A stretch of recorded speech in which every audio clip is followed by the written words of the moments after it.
the best relationships are the ones founded in trust. You have to know who you are, know your business, and from there you know yung DNA mo, and then communicate that to your customers. If binroadcast natin, ito yung belief system ko. We believe in expertise, accessibility, and affordability. Then people on the side of the associates or employment would be attracted na, okay, that's what I believe also, I want to work for that company. A firm belief in DNA really helps you identify ano ba yung building blocks of who you are in the company. Kasi madaling maligaw.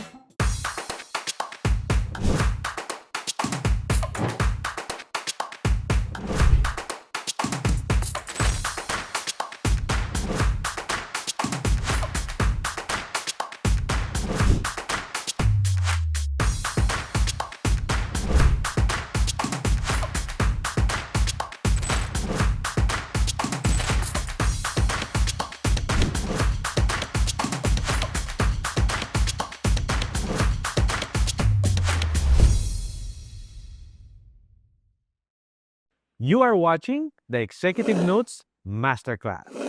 Our guest today is a leader who lives by the mantra, the difference between your potential and your reality is execution. Known as President of Labor, a pioneer in the personal care industry with an ambitious goal to reach 1 million clients per month by 2029. Born and raised in Manila, Paolo brings nearly 2 decades of experience in finance and multinational banking. His entrepreneurial journey started with a simple goal: to earn a little extra income. Today, it has evolved into a movement that seeks to professionalize and digitize the beauty and wellness industry across the Philippines. And beyond business, Paulo has a love for stars, literally.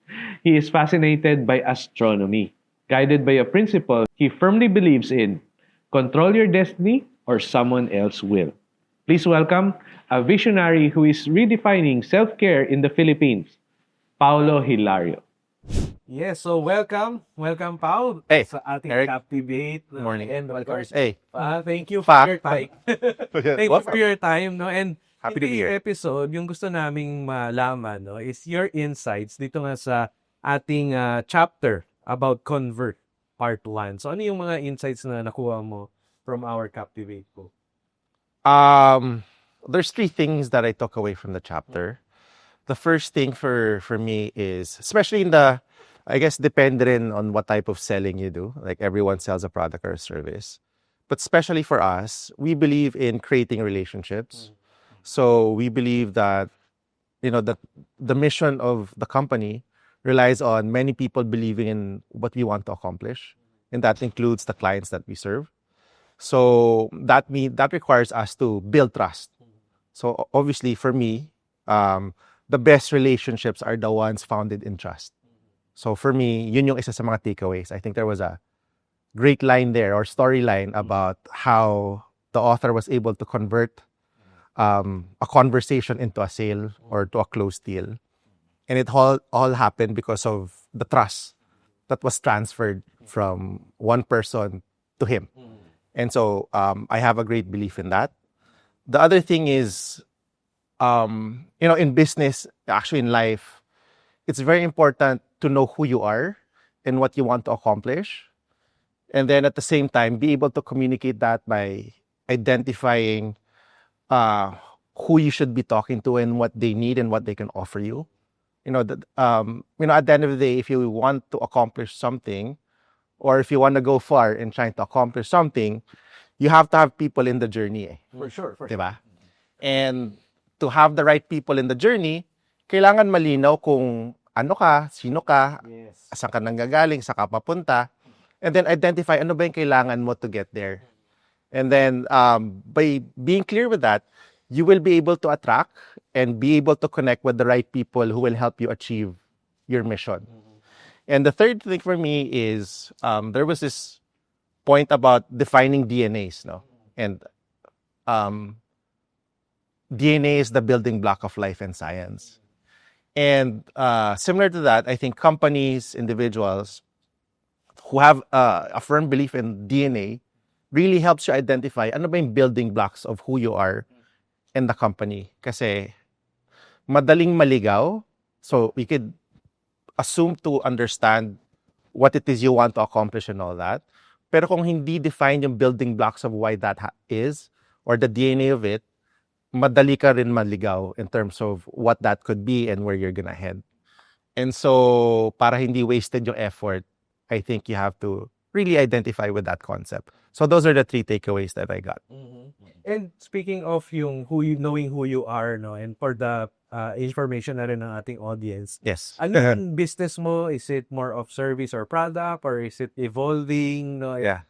How do you match that? Paano mo nakuha yung product market fit dun sa business mo? Okay.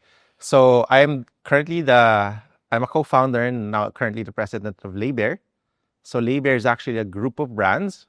We are operating in the broader range of personal care because products and services talaga din kami. But specifically, the brand speaks of unwanted hair removal. So beauty and wellness space kami. And if you look at yung hierarchy of needs for personal care, yung ginagawa namin na unwanted hair removal, medyo hindi siya top priority. But the unique thing about it is, it requires a lot of trust because it's a very personal and intimate service that people would have to undergo and decide whether they will trust you with that or not. So parang, I guess that's where the essence of me recognizing the relationship side and the trust side of the conversation with our clients. Very important talaga yung trust, lalo nga na very private, very intimate yung service na pinoprovide nga ni Laybear, no? And yung DNA, ano yung masasabi mong DNA nung company? Actually, it was an evolution with this guy of trying to define what that is. If you think about it, if you go to the store, you Laybear, there's 5 brands, but if you go to Laybear, the big sister of all the brands, there's only 22 services you will get. And dalawang techniques lang. Unwanted hair removal through natural wax that we produce or eyebrow threading or grooming, no? Using thread. Very simplified siya.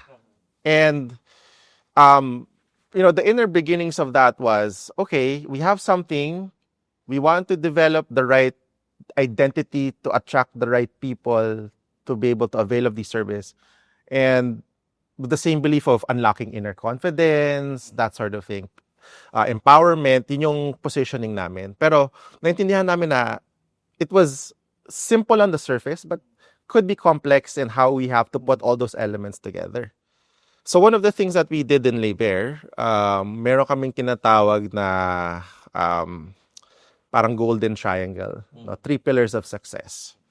And these 3 pillars revolves how we solve problems the customers may have, the problems or directions that we want to head into, para at least meron siyang guidepost, no, for the organization. And these are, we want to make sure that the brand and the brands that we build speak of the most expert in the vertical that they wish to operate under. So our business is making sure we create brands that identify with a specific segment.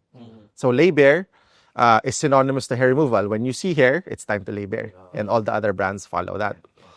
The next thing is one of our key goals is to provide quality personal care for all. And that means we have to be the most accessible. And I'm proud to say that in the Philippines, we have the biggest footprint. And people tell me in Southeast Asia, we also have that. So there's a distinct direction of making ourselves accessible that way. And accessible by being the most affordable and value-driven. So we always are very price-conscious. Very careful yan whenever we make price adjustments. And in the history of our company, parang 4 cycles pa lang, no? We've been in the business for almost 20 years. Because we recognize that price is so sensitive in the Philippines. And we're not for a select few. We want to make sure we educate the market in terms of why they should choose unwanted hair removal, why they should trust Laybear, and give them the best option by making it the most affordable for them. So yung tipong ganon, and you only discover that if you know the DNA of the company. Diba? How you position yourself, how to target clients, so on and so forth. And itong DNA, kino-communicate din ba natin sa customers? Yeah, in a subtle way, I suppose, because um, we want those three things to be recognized in terms of a value proposition. Obviously, hindi siya unique because people can actually replicate those value propositions. I think yung how we want to communicate it is um, we are genuine in making sure that we provide the most value for our customers. Yung combining everything that we do, why we do it, and how we do it is what we want sort of how we want the message to resonate with our clients. And so by doing that, by being genuine about it, it creates trust. So at the end of the day, I think that's one of the, um, I would say, the currency in how we want to exchange what we do with the general market. Actually, when we talk about DNA, it's the belief system of an organization. And in terms of belief, we're attracted to someone who shares the same belief as ours. Kasi if binrun test natin, ito yung belief system ko. We believe in expertise, accessibility, and affordability. Then people on the side of the associates or employment would be attracted na, okay, that's what I believe also. I want to work for that company. And also, the people who have the same belief na customers, they will be attracted to that kind of company. Right? Oh, dito, they're expert, they're very accessible, and they're very affordable. So that's how the DNA serves as the foundation, the glue for both associates and customers. Now, here's the thing. Now, we talk about in this chapter is the golden pool. The Paulo keeps on emphasizing about trust. The power of trust kasi is in terms of business is you already have them as their customer. Then you can now go to the horizontal or the vertical business doors. Kasi andun na eh. May tiwala na kay labor. And that's how we were able to transition to passionales and whatever comes next. Tama ba? Tama. Galing. Kasi nga, yung negosyo natin really depends on repeat. In fact, one of the things that allowed us to grow to where we are now was really word of mouth. Yeah. Whenever I talk to people outside and I explain to them ano yung customer acquisition cost, customer marketing spend, that sort of thing, it's really low. And so, and the reason why that is we'd rather incentivize those that actually contribute to how the ecosystem will thrive. Meaning, incentivize participants who provide the service, incentivize clients who want to keep on coming back for the service, to those who invite others to try the service, rather than broadly broadcast what it is we're trying to do and try to see who gets attracted to that. And so that's one of the ways why we are able to unlock value, because we don't spend on certain things that really don't matter in the grander scheme of things, if I may.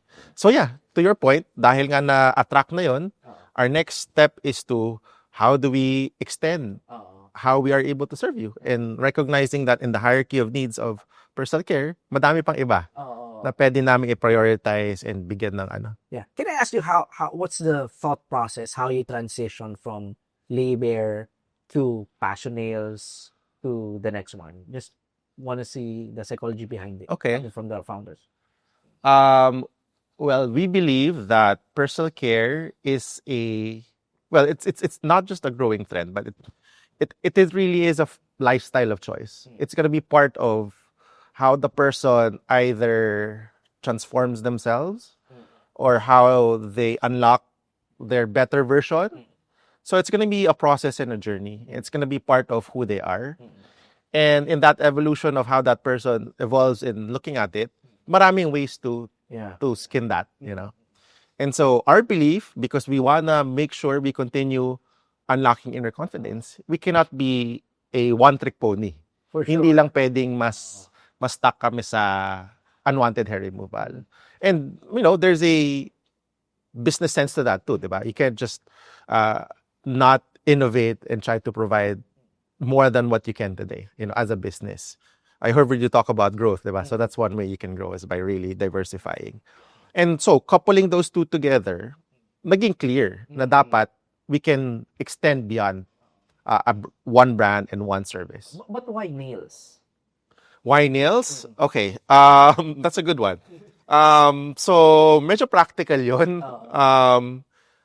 In the key markets that labor operates, there's a lot of traffic, and a lot of traffic generates an extended wait time.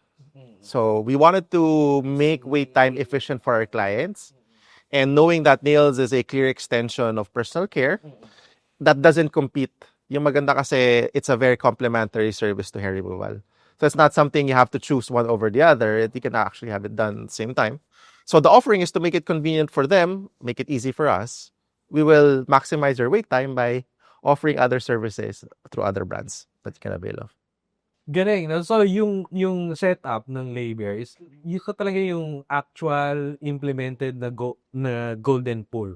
No? And yung question ko siguro is, since you have this golden pool, how do you keep it filled? And how do you use them, cultivate and or convert itong golden pool into paying customers?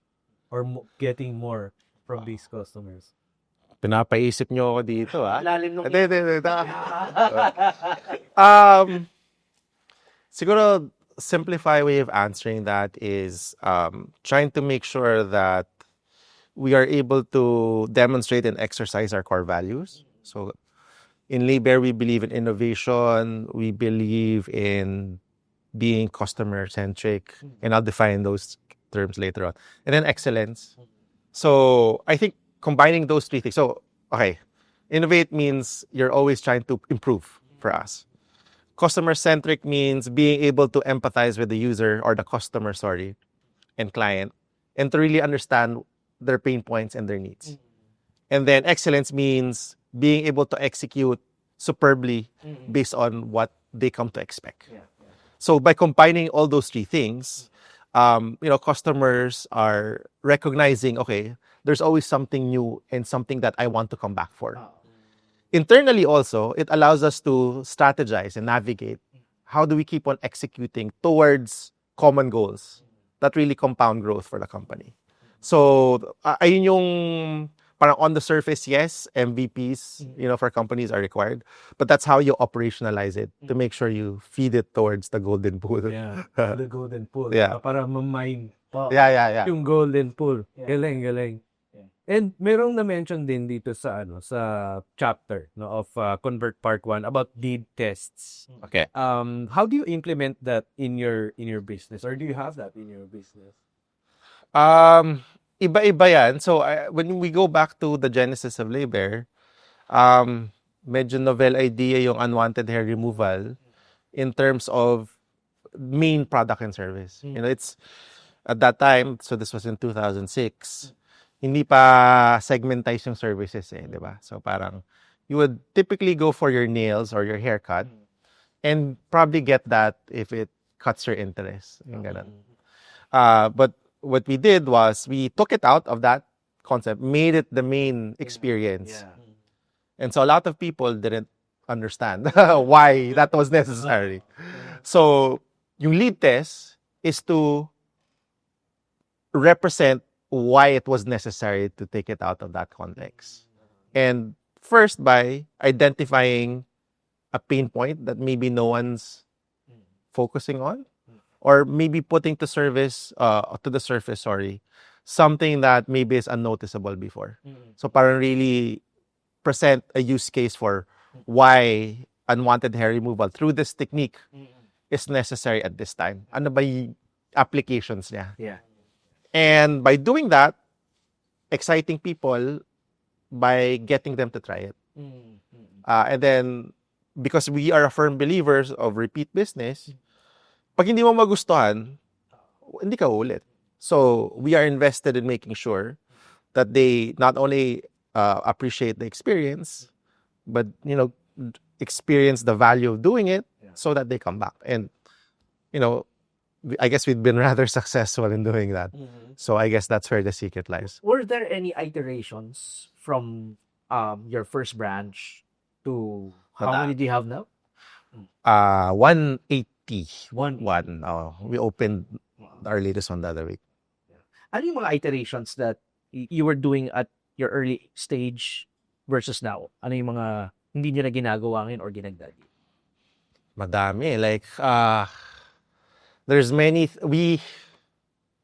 like one thing probably would be how the experience is supposed to be executed from the lens of the customer. Because obviously, as your business scale, the idea is you have more resources to invest in making it more, more enjoyable, less frictionless. So there's this project that we collaborated with Erick, making booking more efficient, for example. So before, when we were relying on pen and paper, phone calls, messages, that sort of thing, magulo.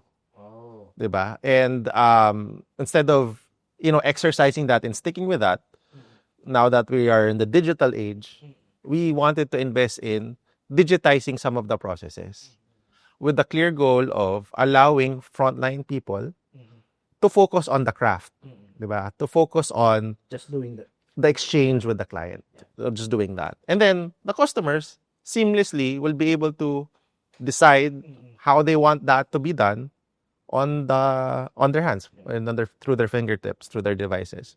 So yun yung isang iteration. But there's many, so I don't want to go through all of these things. Question ko kay Paolo, no? During the early days, obviously, this is a skilled service. And the tendency for those people who are good at what they do, mag-exit, magsosolo, or madaling kokopyahin nila. Yeah. How were you able to put a moat on the business? Obviously, that happens. I mean, mahirap may perfect yun. The upside to that is, because that's the nature of the situation, then you can, when you say a moat, then you could find ways to protect the economy of the model, right? So ang ginagawa namin is to make sure that there's two key elements in business as a whole, di ba? Demand and supply lang naman lahat yan eh. So in our demand and supply model, ang kailangan talaga namin is to attract customers and the people who provide the service. And so the only way you can do that is provide the right incentives. And providing the right incentives doesn't necessarily mean monetary incentive. There's a lot of ways to incentivize. For example, if doing it at home requires you to prepare a lot of things, pero through labor, ang dali pala mag-book through an appointed booking app. So madaming ways to incentivize. And what you want to do is create less friction. And if you create less friction, there will be a higher chance of creating more exchanges within the ecosystem that you're building. So the whole idea is, ano ba yung friction points in creating more matches within the ecosystem? You reduce that, accelerate the incentives, and then you have more people trying it out. Wow.